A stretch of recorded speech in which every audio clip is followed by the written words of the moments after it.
today's video, we're going to talk about surviving in a post-collapse, grid-down world where the government has fallen and it's every person for themselves. More specifically, we're going to focus on how you can navigate a world which runs on desperation, deception, and thievery. Will you possess the street smarts required to not be taken advantage of after it hits the fan? Let's talk about it.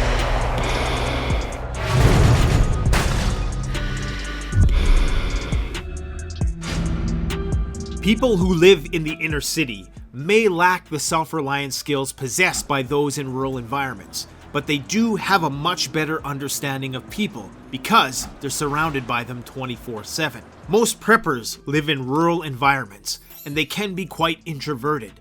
They don't get exposed to a lot of dynamic social situations. This is a skill which is often overlooked in the preparedness community. You can be the best hunter, the best marksman, the best homesteader, trapper, and tradesman, but if you can't navigate the politics of people, you will be at risk of getting bamboozled for all your preps after it hits the fan. Furthermore, the group conditions under the pressure of collapse is going to be defined by limited resources, external threats, and a technological regression. We are going to see these interpersonal politics intensify. There's going to be more insecurity, more competition for resources, more conniving, and more backstabbing. You are going to have to be on your A game for every interpersonal interaction you have with people, even close relatives. The fact is that anybody can be a threat when times get desperate. Anybody can be a marauder. Do this mental exercise for a second and try to imagine what a marauder or a thief or a hoodlum looks like in your mind. Now I want you to take that image and I want you to throw it in the garbage, because it's not going to be worth a damn after it hits the fan. As anyone can be a mother, father, son, or daughter, anybody can be a marauder. It doesn't matter how old, what their mannerisms are, what their political beliefs are. When things get down to the wire, anybody can be a potential threat. They will do whatever it takes to keep their families alive, even if it means doing things which are against the rule of law, or what was the rule of law before it all went down, or their own personal ethics and morals. The fact is, there's no innocent old ladies in a desperate situation. This doesn't mean you lose your humanity and you don't aspire to help as many people as possible. It just means understanding that anybody can be a threat. Even the most meek and seemingly harmless of people can be used as bait by bad people. How many people are going to be hustled after it all goes down because they underestimated people that they thought were harmless? How many people do that very thing today while times are good? It's very important to remain vigilant with everyone and don't become a victim of your own stereotypes. The fact is, when people do get desperate, they can be incredibly good liars. Especially the sociopathic ones, which are of course rare, but they are out there.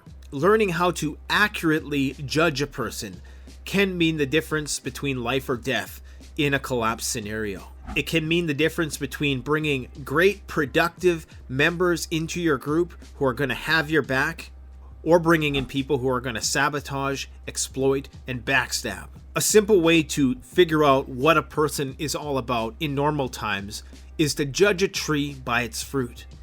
What has that person done with their life?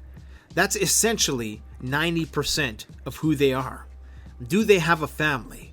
Do they have a good job, which is respectable? Do they clock in and clock out with dignity every day? Do they have a criminal past? What kind of car do they drive? Some of these things may seem material, but they're all indicative of a person's self-respect and determination. When I first meet somebody, one of the first things that I personally am looking for is their backstory and what they're currently doing with their life, because you can judge a tree best by the fruit that it bears. This is a principle that won't fail you most of the time. However, if we're talking about the unique set of circumstances that is post-grid down, things are going to be different because people will be able to hide their true identities. That's something that's more difficult to do now because it's easily provable, because I can just go on Google and find out about a person to see if they're lying about their identity. You can't do it in the absence of that technology. Now, there are a variety of gestures and involuntary behavioral responses that people will exhibit when they are lying. However, these are not standard across the board.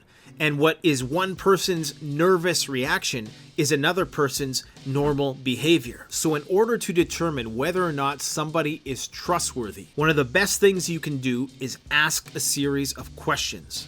This was one of the classic moves on the show The Walking Dead, where they ask every person they encounter 3 simple questions. How many walkers have you killed, which were the zombies? How many people have you killed, and why? I would take it a step further than that. There was an episode in The Walking Dead in the city of Alexandria. And in this community of Alexandria, before they would let somebody into the group, they did an extensive interview in order to vet that person. Now, if I was to take this approach, I would start off asking very, very simple questions that a person wouldn't need to lie about. And you do this so that you can establish their baseline mannerisms and demeanor. When you're asking a person questions that they are not threatened by, their defenses are going to be down, they're not going to be anxious, and you can get a good sense of how they are when they're in a relaxed state. From there, you can ask more complex questions. Some of these questions may be mildly incriminating, and some may flat out test to see whether that is a good or bad person who you can trust. Simple questions like, how old are you? What is your gender? What is your hair color?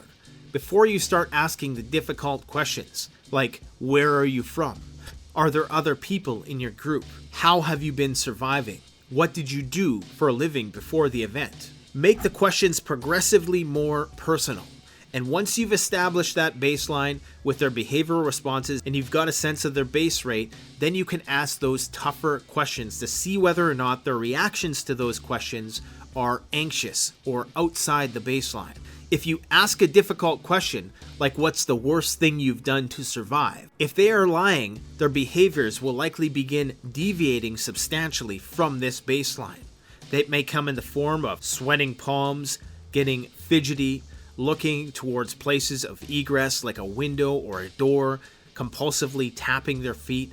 There's 1,001 signals that a person will give when they're uncomfortable with the questions that you're asking. People might start being very vague and offering fewer and fewer details when you ask these tough questions.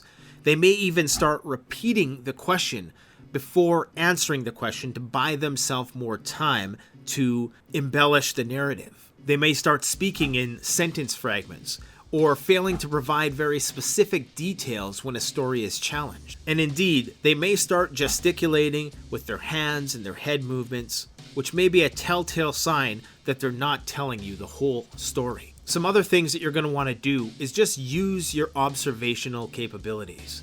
What kind of clothing is the person wearing? Is it in good condition? Do they smell? Are they well groomed? What sort of gear do they have with them? Just be aware of all of these subtleties of character in order to fill in the gaps in the story of whatever they are telling you. If you do have a preparedness group or you're not part of a group and it's just you and your family, there is a benefit to bringing other people on board, but there is a lot of risk to be taken here. And if you do plan on building a mutual support group with anybody, it's very important that you do this kind of extensive interview right from the get-go. Because again, it can mean the difference between life or death. Desperate people will do desperate things. People who are otherwise good in 99% of social situations, once desperate, will do things that run counter to their own morals and ethics when things get down to the wire. Especially if that means providing for their family and their group. The last thing I'll say about this is trust your instincts about people.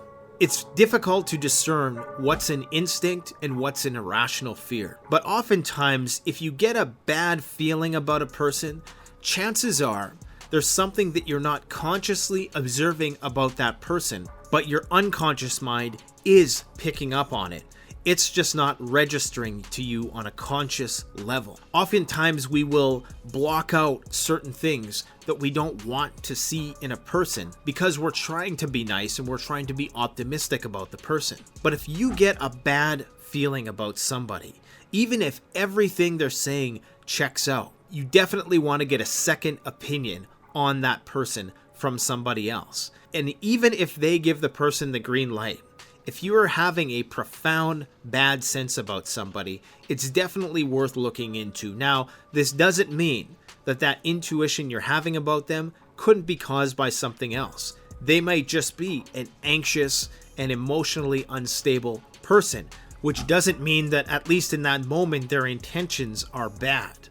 That bad vibe that you're picking up on might just be them being extremely fearful of you in that situation. This happens a lot with animals, I found. When a person is scared and approaches an animal doesn't know if that's about fear or aggression. So the animal typically will respond in an aggressive or fight or flight manner. But the post-collapse interview is going to be a powerful tool for determining who you want to bring into your survival group after the collapse. There's going to be a lot of lone wolf types who won't want anything to do with people. But the fact is, people are an incredible asset if you can find the good ones that you can trust. Let me know what sort of tips and tricks that you employ in your everyday life when it comes to reading people. And don't forget to like and subscribe if you enjoy this type of content. Thanks for watching Canadian Preparo. The best way to support this channel is to support yourself by gearing up at CanadianPreparedness.com. The best quality products at the best prices. Use discount code SURVIVALPREPPER, all caps, all one word, for 10% off. Thanks for watching. Stay safe.